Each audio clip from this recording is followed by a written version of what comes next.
very much for the introduction. And I'm very happy to be with you this afternoon. And I'm very glad to see the Korea Studies program at Ateneo University growing and getting stronger. And congratulate you for organizing this important event. And I'm glad to be part of it. I'd like to talk a little bit about the economic development of South Korea. And let me share the screen.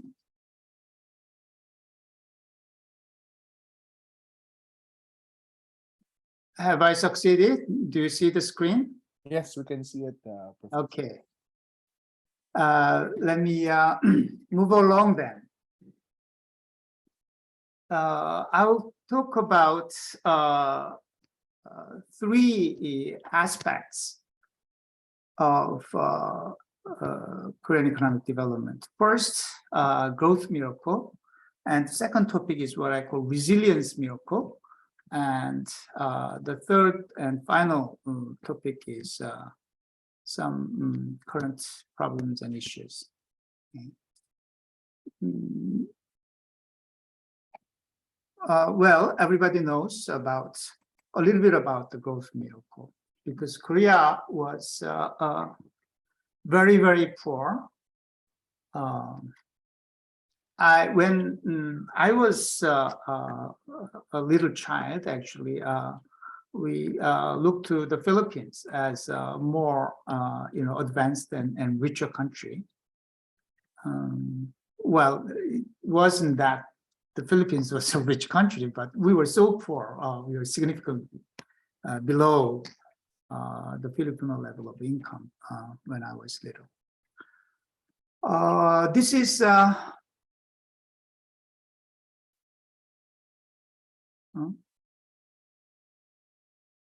this one. I wonder if you know this person. This is General MacArthur, who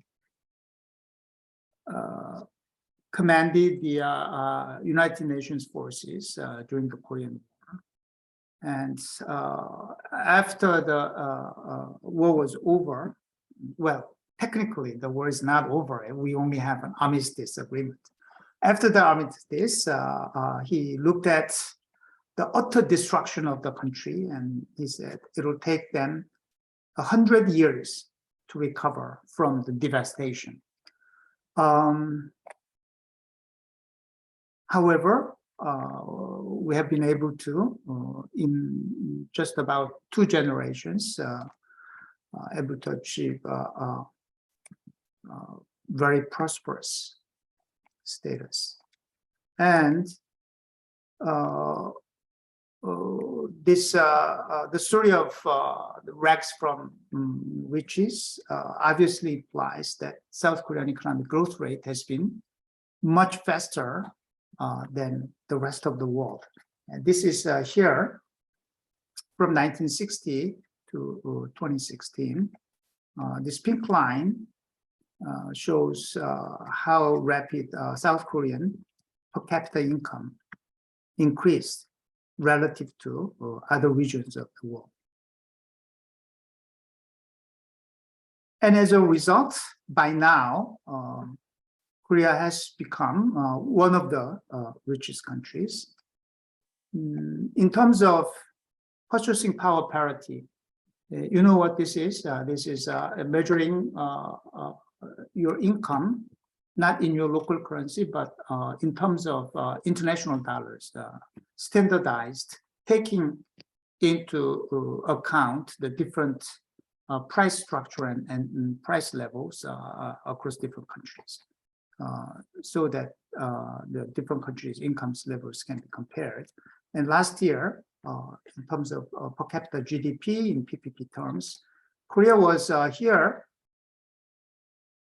and similar to slightly above that of Spain, Japan, Italy, slightly below that of UK and France. How did this happen? I think it's important to have some historical perspective, and this Korean story is not a total exception. It's part of the story of Asia, East Asia, rising up again after suffering from the Western domination for the last 500 years. And according to one estimate, this is maybe just guesstimates rather than estimate, but because we don't really have reliable data for the far past. But from about 500 years ago, the share of global GDP distribution, this is United States, this is Europe, this part is Europe, okay. Well, this part is Europe, is swelling, right? And the big parts of global GDP 500 years ago was this part, Asia, China and India. Their share shrank and now coming back, along with Japan and other parts of Asia. So this is part of this big historical process. And in particular, East Asia, some countries in East Asia had especially a strong economic growth, and in the second half of the 20th century, and some of you are familiar with this report, publication from the World Bank in 1993 or 4, I don't remember, entitled The East Asian Miracle. And they the World Bank, they looked at 8 East Asian economies, and they called them high-performing Asian economies. They included Japan, Korea, Taiwan, Hong Kong, Singapore, Malaysia, Thailand, Indonesia. So it was, a bunch of East Asian countries were doing very well. And on the right-hand side, I have this picture of flying geese in the autumn sky. And some Japanese scholars have used this as an analogy to the way these East Asian countries were growing, with Japan leading, and then the East Asian newly industrializing economies, such as Korea, Thailand, Hong Kong, Singapore, following, and then some Southeast Asian economies following, and then China and Vietnam, etc., following even after that, relaying the comparative advantage like this. So again, what happened in Korea was quite exceptional, but it was part of this regional and historical process. More broadly, there is something called the advantage of backwardness, and it's a term. The first, I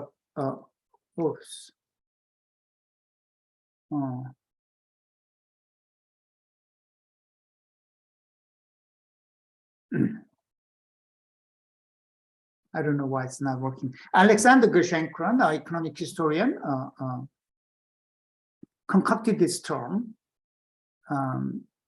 Basically, the idea is that if you are backward, you can take advantage of the existing backlog of technological innovations that have happened in the more advanced countries, so that the backward country could take over from the more advanced country without having to go through all the trials and errors and the necessary investments to create new technologies. You can just take advantage of the existing backlog.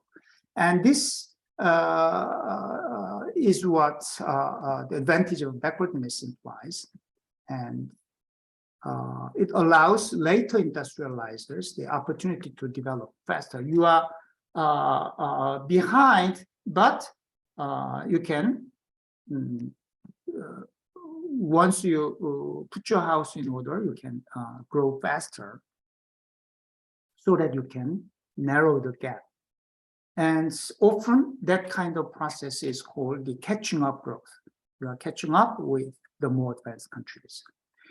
And backwardness is what gives you the advantage. But in order to be able to realize that potential advantage of backwardness, you need social capability.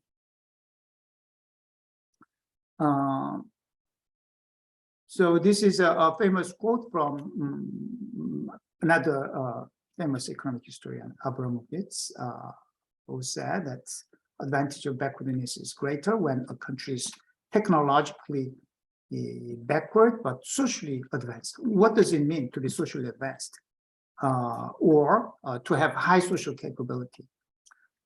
It has, in my view, it has many different aspects, but very broadly speaking, we can think of two things. One is level of competence, including education, technological competence, organizational competence, overall, ability of people. So that's one thing. Another thing is inclusiveness, economic inclusiveness, social inclusiveness, and political inclusiveness, so that people can pull together and share the opportunity, and so that people will be sufficiently motivated to make the efforts and investments and drive toward the future.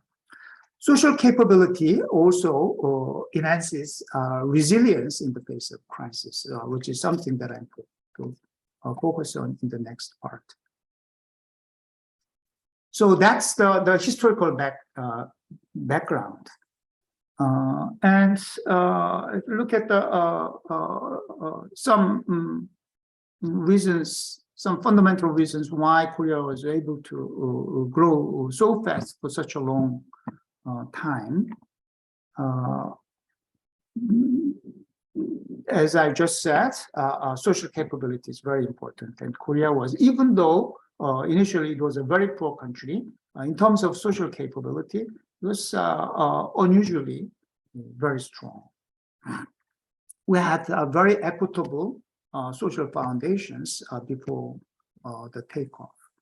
After the liberation from the Japanese colonial rule, and as a result of this North-South Korea division and regime competition, we had a very thoroughgoing land reform, dismantled the landed aristocracy, and created a very egalitarian society. And we also introduced compulsory education. And for one of the poorest countries in the world at that time, this was quite revolutionary. And so all the peasants, on the one hand, now have a piece of land of their own. And then there is this universal education. So when their children are capable and willing to study hard, they can even sell their plots to finance the education of their children. Although at that time it was normally sons and not the daughters.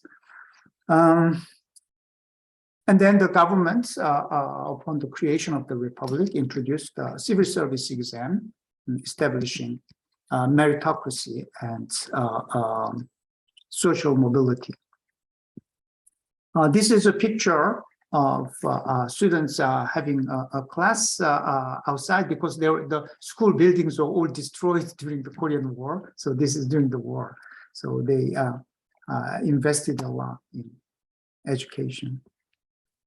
And to grow fast, obviously, high rates of investment are the central ingredient of rapid growth.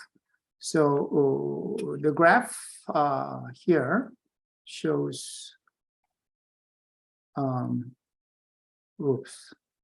the share of GDP that goes to investment. And as you can see from 1960, the domestic investment rate continues to increase from less than 10% to over 30%, and then maintains it at very high levels. This part shows the investment in education. So this is investment in physical capital, and this is investment in human capital or human resources. So from very early on, primary school, almost everybody was attending the school as a result of compulsory education, but secondary and tertiary education was also expanding very, very rapidly. And then I emphasize that there was a judicious mix of the market and the state. So it's a mixed economy.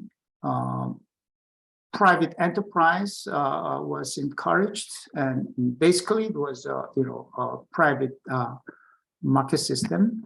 But at the same time, the governments played a very important role in terms of industrial policy and trade policy, coordinating investments by 5-year economic development plans, and to realize these development plans, basically investment plans. To realize this, government controlled the finance. The commercial banks were, during the 60s and 70s, completely owned by the government, and so used all kinds of policy loans and preferential loans to support investment in strategic industries according to these 5-year economic development plans.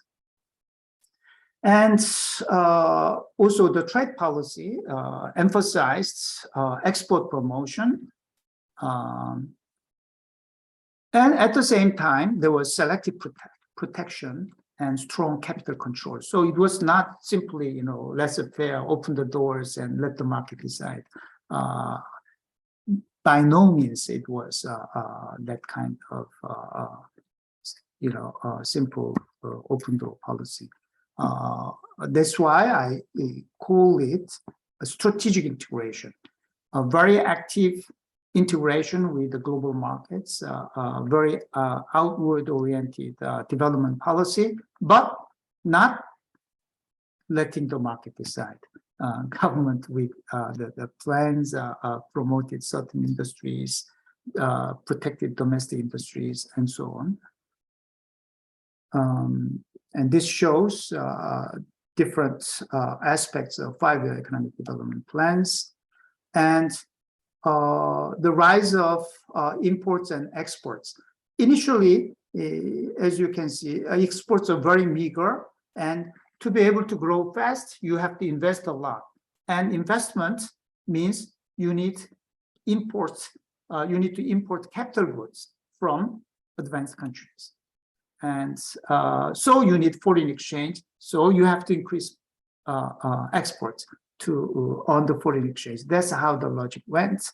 And while imports were increasing, exports were increased even more rapidly, and Korea was able to achieve more or less balance in its trade toward the late 1980s. Before that, it was perennially in deficit.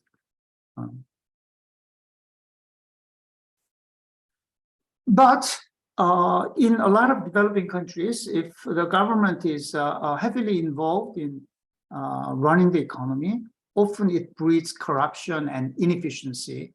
Well, in the real world, no country is exempt from corruption and inefficiencies, including the most advanced countries. But it's a matter of degree, right?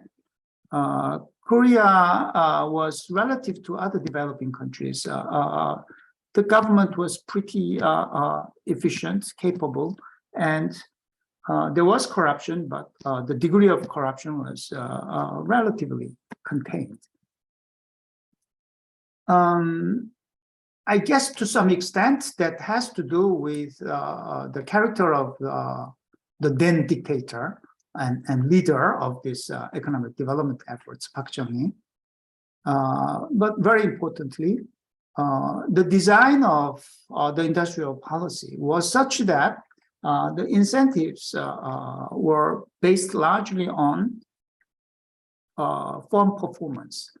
And in particular, it was mostly based on export performance. And export is not something that you can easily manipulate. It's a verdict of the global markets. So to be able to get government favors, it's not, I guess, impossible to engage in some corrupt practices, but basically you have to produce good export performance rather than just, curry favor with powerful politicians and give bribery and so on. So I think that was very important. And also we had very competent bureaucracy, and especially the powerful economic planning board that coordinated the entire government policy. And finally, it's not that Korean economy was growing fast all along without any bumps. Actually, we had recurring crises, sometimes very, very deep crisis, but Korea was able to bounce back from crisis very quickly and very strongly. And this is a very important part of the success story. And that is why I'm going to talk about the resilience miracle. This red line here is the world GDP growth rate, and the purple line is Korean GDP growth rate. You can see that Korean growth rate was much faster in general, but sometimes like in 1980 and 98 and some other periods. Korean economy was by no means stable. It fluctuated a lot, and especially we underwent some very severe crises. But as I said, bounced back very quickly. How did that happen? Okay, I'm going to look at this story in a little bit more detail. The debt crisis refers to the many developing countries, most of the Latin American countries, starting with Mexico and Brazil, Argentina, and all the rest of the Latin American continent, and most of sub-Saharan African countries suffered a very severe foreign exchange and foreign debt crisis in the 1980s. And that has lasted for about 10 years. So in development economics, it's called the lost decade. 1980s is called the lost decade for developing world. South Korea, 1970, the per capita income is here. This is all expressed in I think, 20 $15 level. So it's not nominal, but it's real terms. And we have Brazil, Colombia, and we have South Africa and Mexico. As you can see, these countries are much richer than Korea at the beginning of 1970.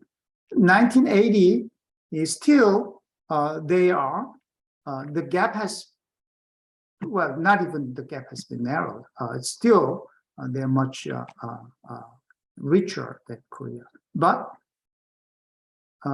Korea suffered quite a lot in 1980, as you saw before. Korea was also hit by this debt crisis and macroeconomic crisis. But Korea was able to bounce back, and very strong growth continues to go up very rapidly. But all these other countries lost a decade, right? Flat, or even going backwards, like Mexico and South Africa, right? So by the end of 1980s, Korea is now richer than all these other countries. And then in late 1980s, you should all remember this, the Asian financial crisis, right? Although the Philippines didn't have to go to the IMF and so on, but the Filipino economy also suffered quite a lot. And this is a comparison of how these crisis-stricken countries in Asia performed after the crisis. And as you can see, all the countries suffered a great deal, but South Korea recovered more quickly and more strongly compared to Malaysia, Thailand, and Indonesia.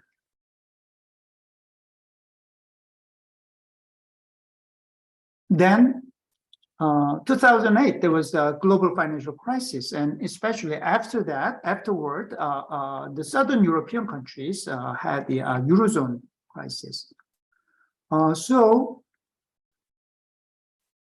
Before that, South Korea, these European countries, such as Greece and Spain, was a lot richer than South Korea. But after the global financial crisis, South Korea suffered, but then bounced back, whereas these Southern European countries collapsed. Greece really collapsed, right? So Korea became richer than Southern European countries after the global financial crisis. And then the COVID-19 crisis.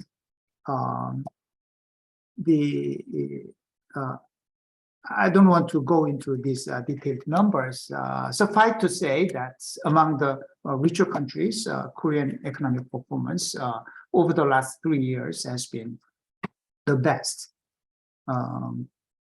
So as we went through this crisis, now Korean level of income is ahead of the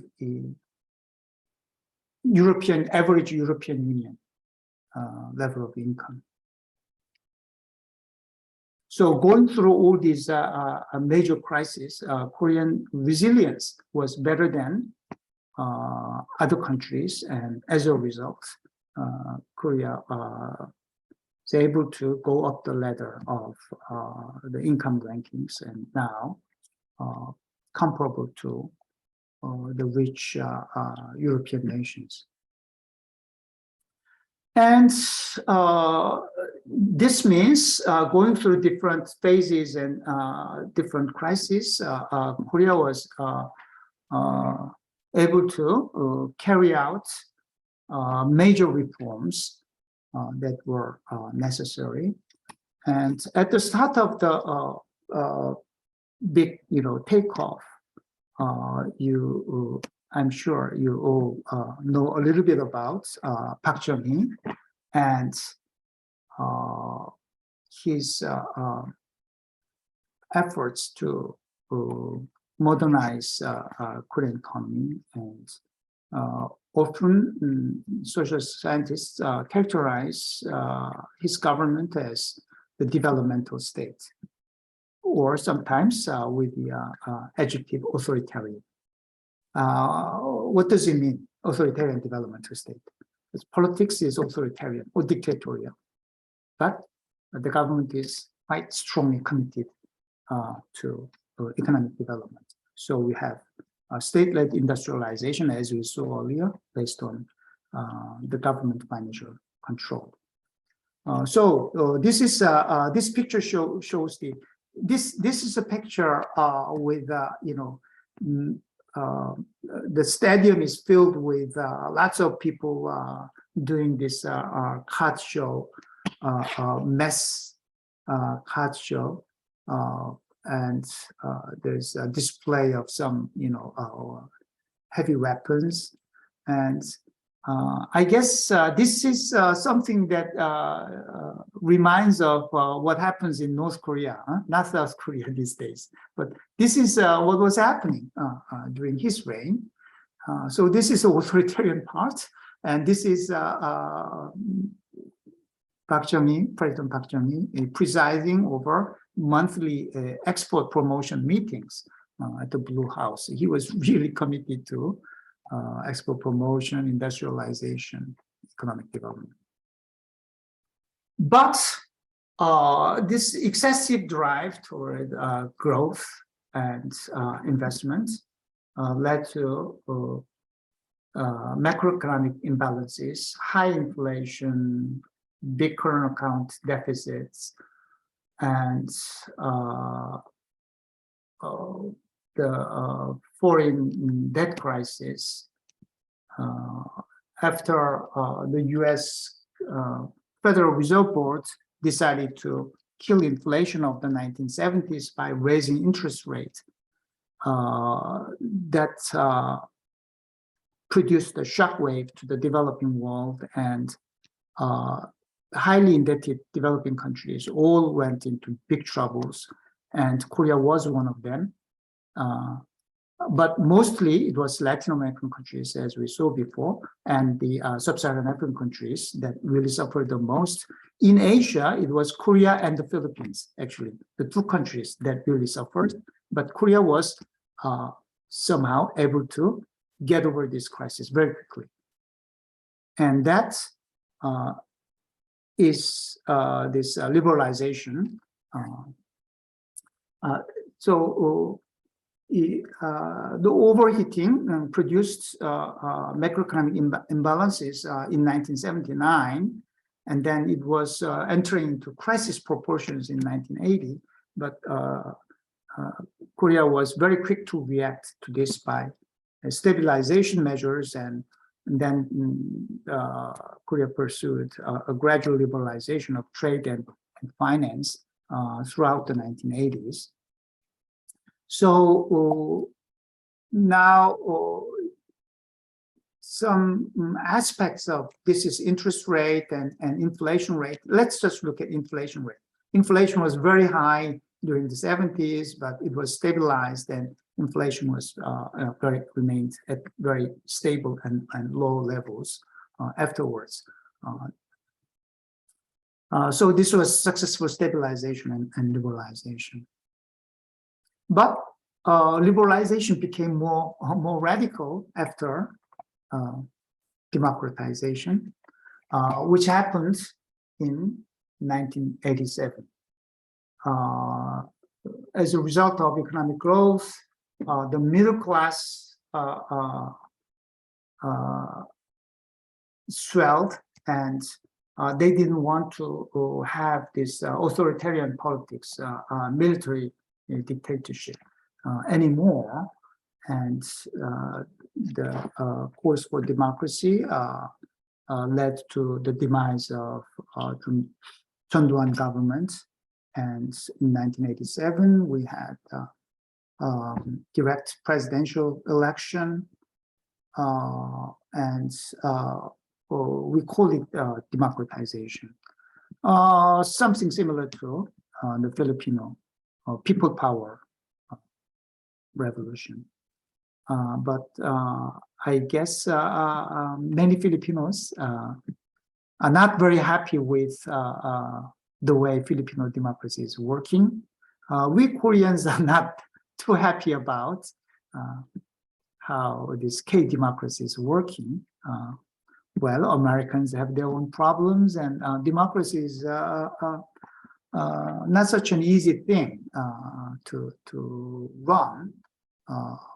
It may still be the best possible political system, but anyhow, we were, despite many imperfections, democracy obviously is much better than the authoritarian regime that we had before under the military.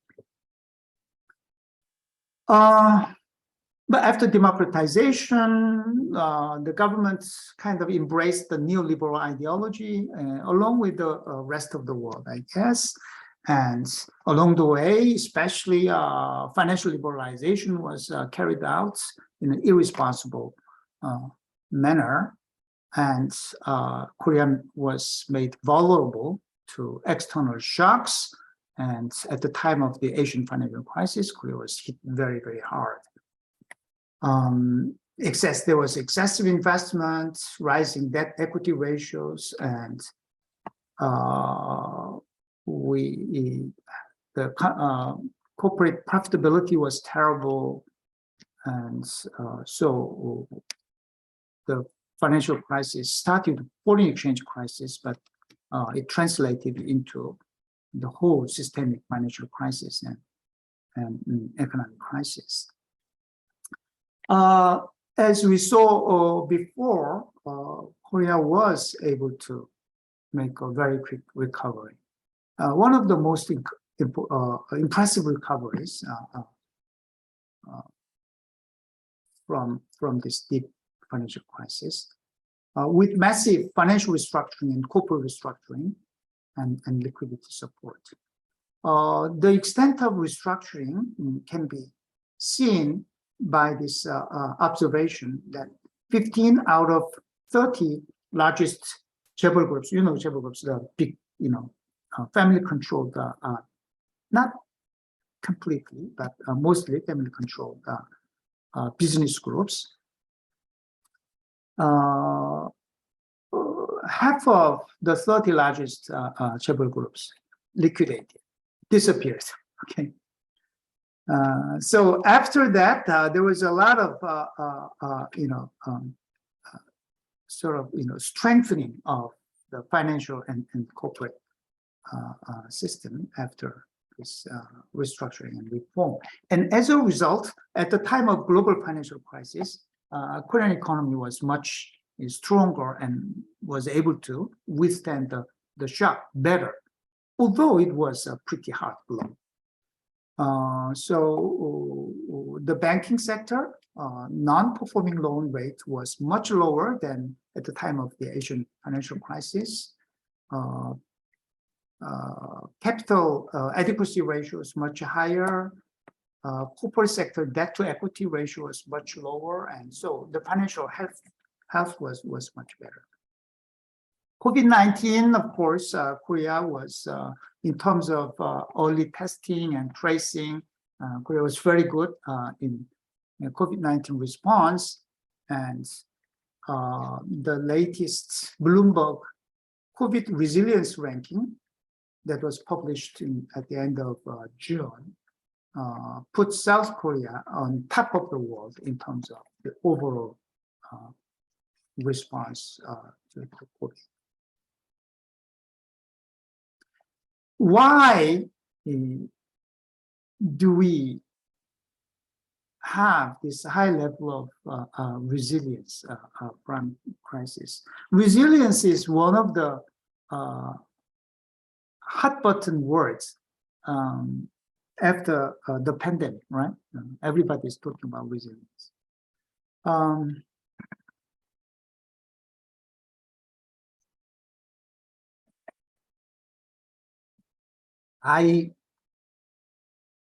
At the same time, it's not a concept that is precisely defined in social science, and particularly in economics.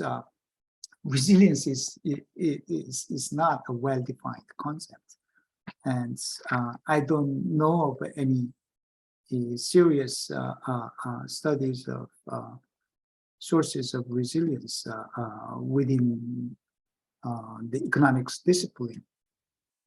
But my personal view is that there's some elements of resilience that are notable. Korea is, as we saw earlier, went through major reform episodes, and this the fact that Korea was able to make the difficult reforms and transformations reflects to some extent the openness to new ideas by the Korean people and culture. Some of you have spent time in Korea, I guess, and most of the foreigners tell me that the Korean word they hear the most is "빨리 빨리," quick, quick, okay, always in a hurry, and ready to embrace new ideas, new technologies, new lifestyles. So when a new model of mobile phone appears on the market, Koreans are first to buy and test and so on. Reflecting that, again, Bloomberg last year put Korea at the top of the world's 60 most innovative economies.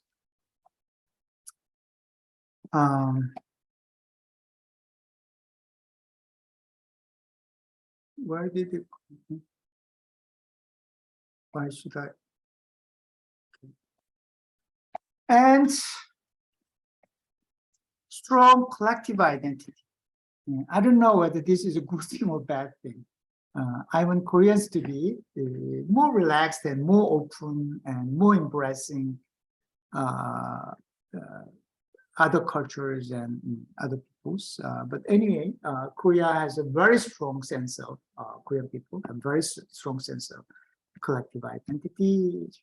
And according to this famous author, a polymath, Jared Diamond, I'm sure many of you are familiar with his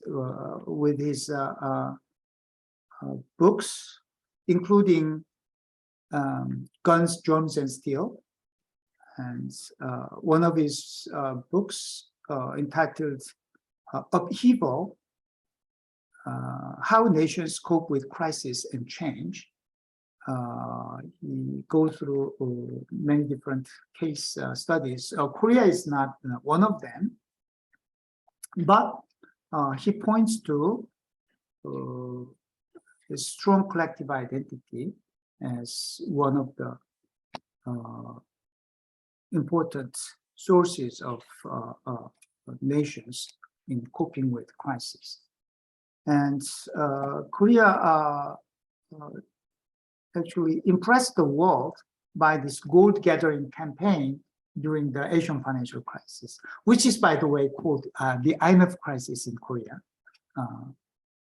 And lots and lots of Korean people trying to help the country cope with the foreign exchange crisis by participating in this gold gathering campaign. Really impressed the financial world, especially. And strong, the fact that we have very strong manufacturing base. During the COVID-19 crisis at early phases, when the supply chain was breaking down and so on, and different countries were scrambling for face masks, protective equipment, and so on, and then they began to ask, where is all our manufacturing plants? Where did they go, and so on. The fact that South Korea has very strong manufacturing base means that we can better withstand crisis and recover better. Finally, I have only 10 minutes left. Some current issues.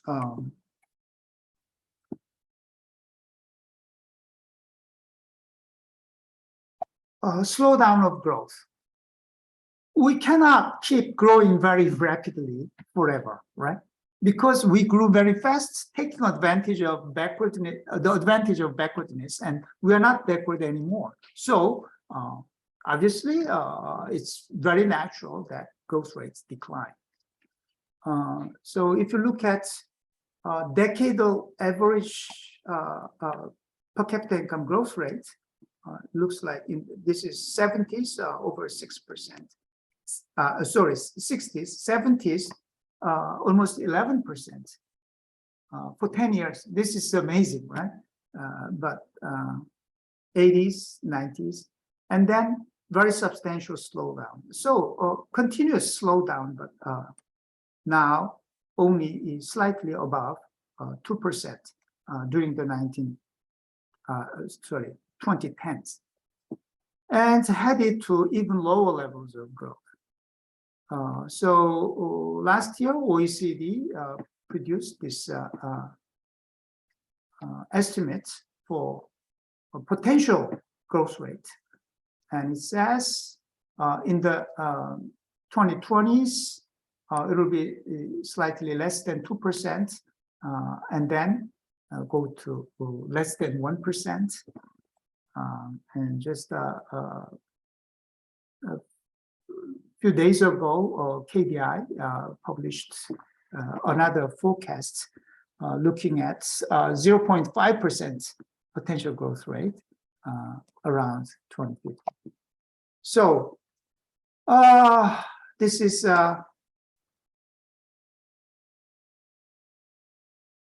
much slowdown.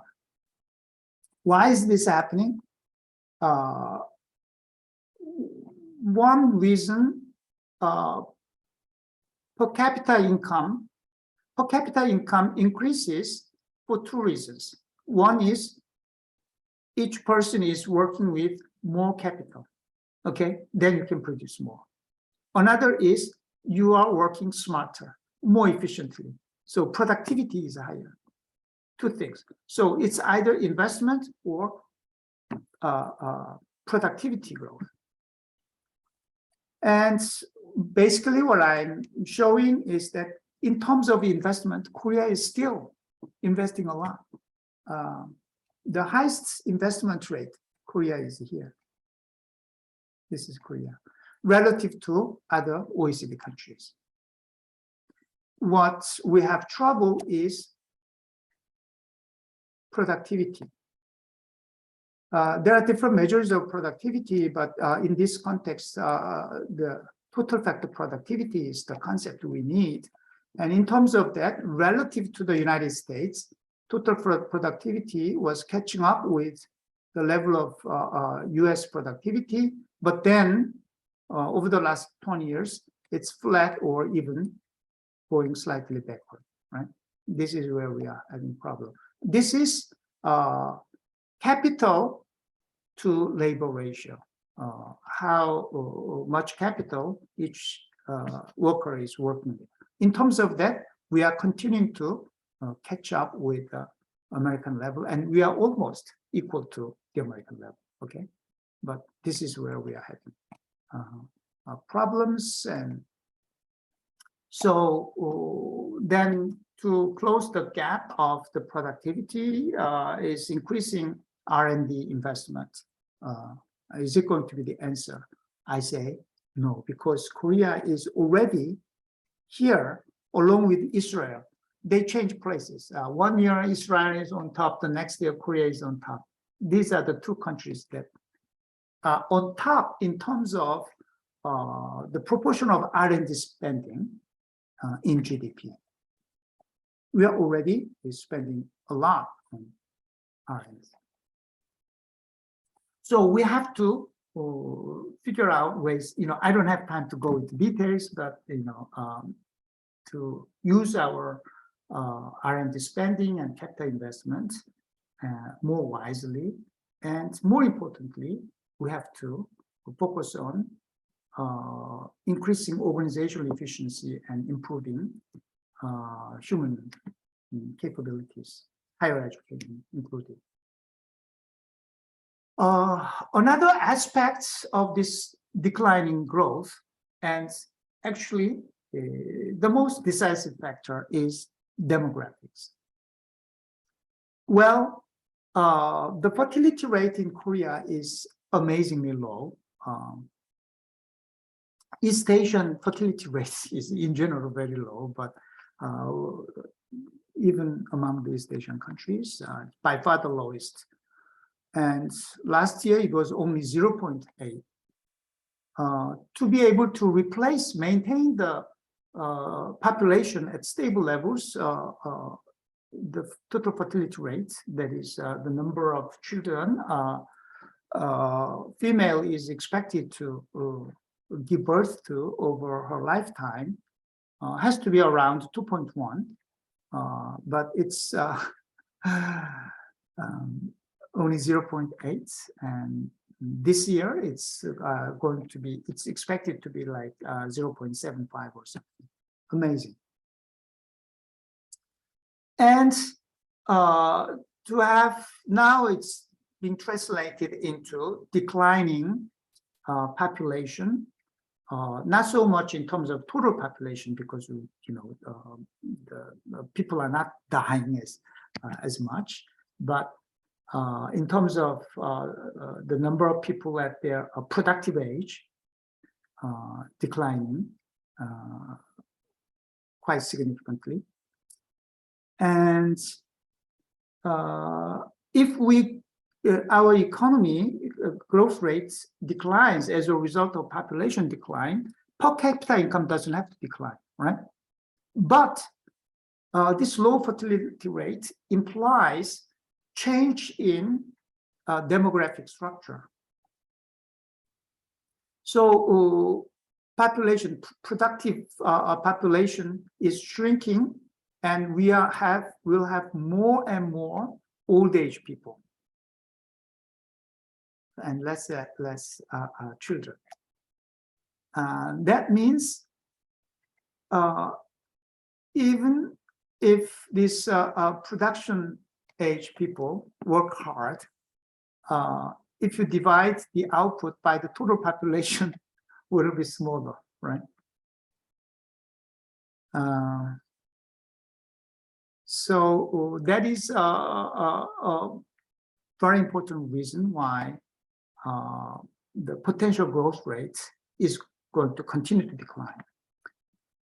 Why is fertility so low? There are many reasons, but I think economic factors are the basically important factor, and job insecurity, income insecurity, cost of housing, and cost of education. These are the biggest concerns.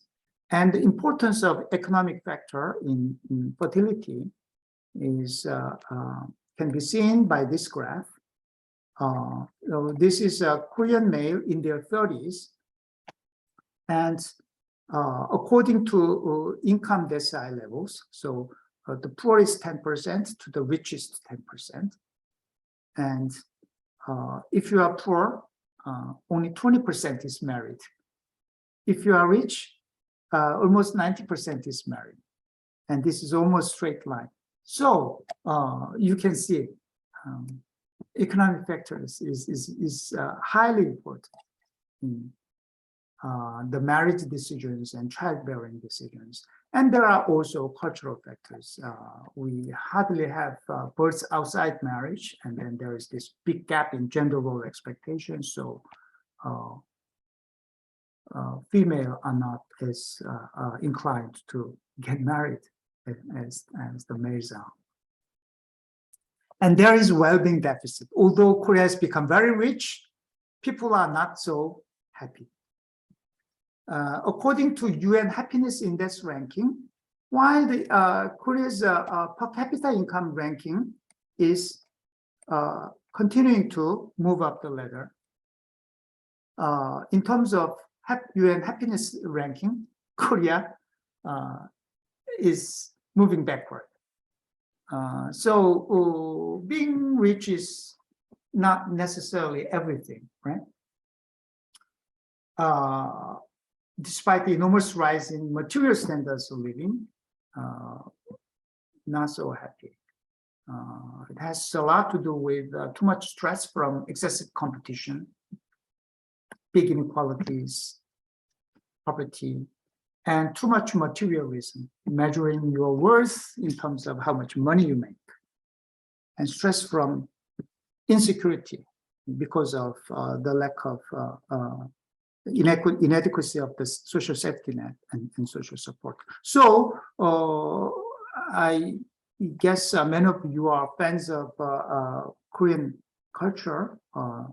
And this movie Parasite that won the Oscar award, and the Squid Game that was a big hit in Netflix. You know, what are they talking about? They are talking about the inequalities and how, you know, this underclass or people are suffering and so on. Worsening income distribution and inadequate social support. This shows the South Korean social spending is increasing, but compared to other advanced countries, still far below. And according to OECD surveys, Korea was at the bottom in terms of people answering that, yes, I have people that I can rely on when I'm in big trouble. Right? Unfortunately, no, I have nothing to, you know, nobody to lean on. That proportion was highest in Korea. Too much competition, I guess. Finally, on top of all these existing problems, we have to, along with all the rest of the world, we are facing big challenges ahead. That is, you know, digital transformation, and of course, as the world leaders are discussing as of this moment in Egypt, decarbonization and fighting the global warming and climate crisis is a big challenge, and Korea has not been doing very well. And finally, the world is going through this more conflicts, less cooperation, and deglobalization, friendshoring, and economic nationalism and protectionism, and all the things that are bad for the economy. And for Korea, that's benefited so much by participating in the global markets, very much threatened by this, and particularly in between US and China, Korea's prospects are you know, very difficult. So I think that's all I have to say, and I am done within an hour, I guess. So I finish here.